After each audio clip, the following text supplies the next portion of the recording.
Channel viewers அனைவருக்கும் வணக்கம். மெல்ல கற்போர் வெல்வது எப்படி இந்த சேனலில் இன்று சமூக அறிவியல் இதில் பார்த்தீங்கன்னா டைம் லைன் காலக்கோடு பற்றி தான் உங்களுக்கு விளக்கமாக சொல்ல போகிறேன். இது வந்து எக்ஸாமில் உங்களுக்கு 5 மார்க் கொஷின்ஸ், அதை வந்து கண்டிப்பாக அட்டன் பண்ணுங்கள். இது ஈஸியாக உங்களுக்கு மெமரி ஆகிறதுக்கு உண்டான வாய்ப்புகள் அதிகம் இருக்குது. ஏன்னா வந்து சின்ன சின்ன வேர்ட்ஸ் தான், நீங்கள் இயர் ஞாபகம் வச்சுக்கணும். அதில் என்ன மெயினாக நடந்தது, அந்த நிகழ்வு என்ன அப்படின்றத நீங்கள் ஞாபகம் வச்சுட்டாலே போதும், ஈஸியாக 5 மார்க் எடுக்கலாம். ஏன்னா மற்றதெல்லாம் வளவலன்னு படிக்கணும் நம்ம உட்காந்துக்கிட்டு. இது அப்படிலாம் கிடையாது, பாயிண்ட்டாக படிச்சிட்டிங்கன்னா உங்களுக்கு ஈஸியாக மார்க் வரும். இந்த கொஷின்ஸ் எப்படி கேட்பாங்கன்னா 1900 முதல் 920 வரைன்னு கேட்கலாம்.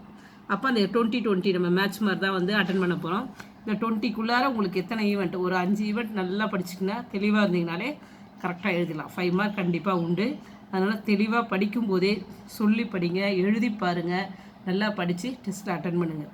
இதில் பார்த்தா ஃபஸ்ட்டு மூமெண்ட்டே 1905 வங்கப்பிரிவினை சுதேசி இயக்கம் வந்து ஆரம்பிச்சிருக்காங்க. அப்போ தான் 1905, நான் இங்கிலீஷில் சொன்னால் 1905 ஃபார் பார்ஷன் ஆஃப் பெங்கால் வந்து பிரிச்சிருக்காங்க. சுதேசி மூமெண்ட் வந்து அப்போ நடத்தியிருக்காங்க. 1906 அடுத்த வருஷமே சுதேசி நீராவி கப்பல் நிறுவனம் தொடங்கப்பட்டது.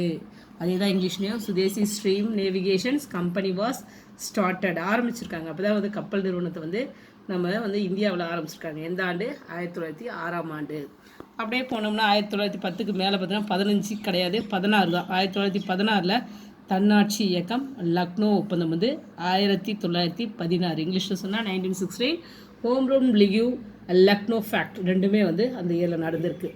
அடுத்தது பார்த்தோம்னா 1917, அதாவது 1917 சம்ரான் சத்தியாகிரகம். என்ன கிரகம்? சம்ரான் சத்தியாகிரகம் வந்து நடத்தியிருக்காங்க. இங்கிலீஷ்லேயே அதே தான், உங்களுக்கு சம்ரான் சத்தியாகிரகம் தான் எழுதுவீங்க. 1918 பார்த்தீங்கன்னா கேதா சத்தியாகிரகம். 1917க்கும் 18க்கும் கொஞ்சம் நல்லா டிஃப்ரென்ஷியேட் இருக்குது. சம்ரான் கேதா, 17 ஃபஸ்ட்டு வந்து சம்ரான், 18 கேதா சத்தியாகிரகம். 1919 அப்படின்னு பார்த்தீங்கன்னா ரவுலட் சட்டம், ஜாலியன் வாலாபாக் படுகொலைன்வாங்க. இங்கிலீஷ்லேயே அதே தான் வரும், ரவுலட் ஆக்டு. அதுக்கப்புறம் தான் ஜாலியன் வாலாபாக் படுகொலை தான் நடந்திருக்கு அந்த வருஷத்தில். 1920 கிலாபாத் இயக்கம், ஒத்துழையாமை இயக்கம். அது எதை சொல்லுவோம், இயக்கம்ன்றது மூமெண்ட்டுன்னு வருவாங்க, வேறு ஒன்றும் இல்லை. அப்போ ஒத்துழையாமைக்கு என்ன சொல்லுவான், நான் கோஆப்ரேஷன் மூமெண்ட்டுன்னு சொல்லுவோம் இங்கிலீஷில், அவ்வளோதான். அதுக்கப்புறம் இதுவரை ஒரு செட்டுமா கொஷின் கேட்டாங்கன்னா 1900 முதல் 20 வரைன்னு ஒரு கொஷின் கேட்பாங்க. அப்புறம் 20லேருந்து 40 வரை கேட்கலாம். இல்லைன்னா 1910லேருந்து 30 இப்படி டிஃப்ரென்ஷியேட் பண்ணி கேட்பாங்க கொஷின்ஸ் வந்து. அப்போ நீங்கள் படித்தது நல்லா ஞாபகம் பண்ணி எந்தெந்த இயர்ன்றது திரும்ப திரும்ப எழுதி பார்த்துருங்க. இந்த 5 மார்க் உங்கள் கையில் அப்படியே லட்டு மாதிரி வாங்கிடலாம். அடுத்தது பார்த்தோம்னா 1927 சைமன் குழு நியமனம் நடந்திருக்கு. 1928 மோதிலால் நேரு அறிக்கை, நம்ம நேரு அறிக்கை கொடுத்துருக்காங்க. 1929 லாகூர் காங்கிரஸ் மாநாடு. 1930 உப்பு சத்தியாகிரகம், இது உங்களுக்கு நல்லாவே ஞாபகம் இருக்கும். காந்தியடிகள் உப்பு சத்தியாகிரகத்தை ஆரம்பித்த ஆண்டு. முதல் வட்ட மேசை மாநாடும் அந்த வருஷம்தான் நடந்தது. 1931 பார்த்திங்கன்னா காந்தி இர்வின் ஒப்பந்தம் போட்டிருக்காங்க. இது என்ன மாநாடு? 2வது வட்ட மேசை மாநாடு. முதல் மாநாடு எப்போ நடந்தது? 1930 முதல் வட்ட மேசை மாநாடு. 31 2வது வட்ட மேசை மாநாடு. 32 பார்த்தீங்கன்னு வச்சிங்களேன் வகுப்பு வாரி பிரதிநிதித்துவம். இதில் பூனா ஒப்பந்தம் இருக்குது.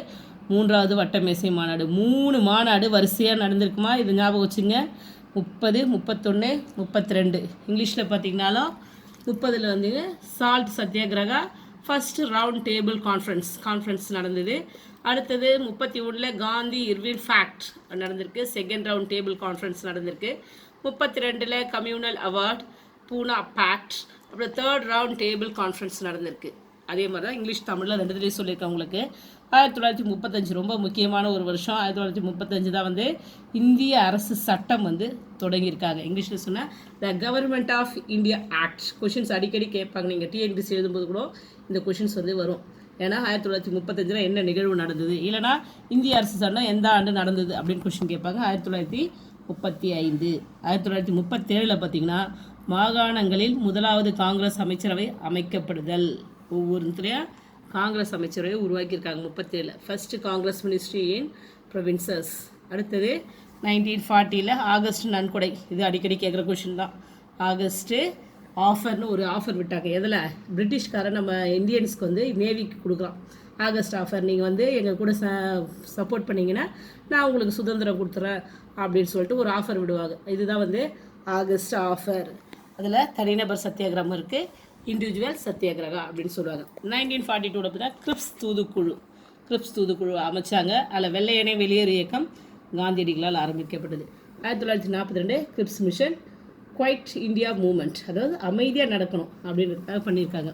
1945 பார்த்தீங்கன்னா வேவல் திட்டம் அப்படின்ற ஒரு பிரசிடெண்ட் வந்து உங்களுக்கு ஆரம்பிச்சிருப்பார். அதில் சிம்லா மாநாடு இருக்கும், வேவல் பிளான், சிம்லா கான்ஃபரன்ஸ் இருக்குது. 1946 பார்த்தோம்னா ராயல் இந்திய கப்பற்படை புரட்சி, அமைச்சரவை தூதுக்குழு, இடைக்கால அரசு இருக்குது. Royal Indian navy revolt, cabinet mission, அதாவது இன்ட்ரியம் கவர்மெண்ட் இருக்குது. 1947 தான் மவுண்ட் பேட்டன் திட்டம். லாஸ்ட்டாக அவர் தான் வந்து இதுவாக இருந்தார், ப்ளஸ் இதுவாக இருக்கிறது இந்தியா விடுதலை பெறுதல். அப்போ தான் வந்து நம்ம வந்து சுதந்திரம் பெற்றிருக்கோம். அதாவது மவுண்ட் பேட்டன் பிளான் வந்து வந்தது, இந்தியா காட் இண்டிபெண்டன்ஸ், சுதந்திரம் வந்த பிறகு. அதோட நம்மளுடைய டைம் லைனும் முடிஞ்சிருச்சு. நன்றி, வணக்கம்.